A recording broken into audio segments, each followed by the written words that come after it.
Үйлеріңізге қантып барабыз. Үйлеріңізге мына бара албай атасында қыздарыңыз үй алды. Неберелеріңіз бар үйде. Аларға жауап беріп. Бұларға деген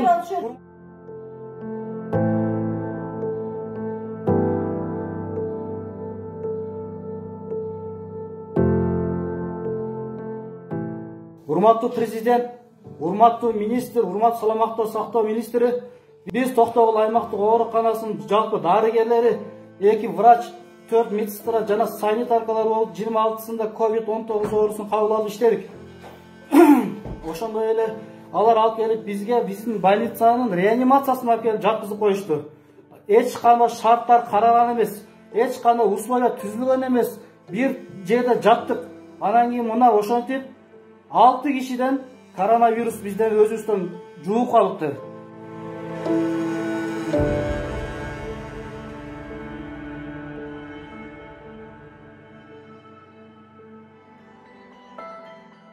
Бизге болгону жакшы сөз, жакшы аракет керек болуп атат, жакшы поддержка керек болуп атат. Биздин Тешабаева главврачыбыз, ССМдин эмеси главврачы жана тегилер келип туруп бизди үстүбүздөн кекетип кетип атышат. Мына биздин мамлекетибиздин, биздин уюштурган администрациянын жана мына бул жерде уюштурган Токтогулдук администрациянын уюштурган эсени мына биз баарыбыз ооруп отурабыз.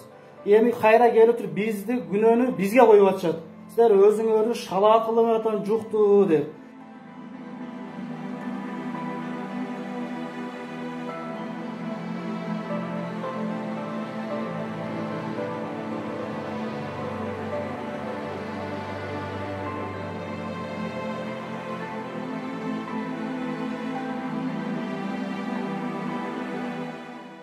Сотрудниктердин ден соолугун ойлобой, силерге акча төлөнүп берилбейт, силер акча үчүн кирип кеткенсиңер деп биздин психологический атака кылып бизди ден соолугубузга зыян келтирип атат. Мынакей 6 сотрудник деген биз деген коронавирус жуктуруп отурабыз биякта.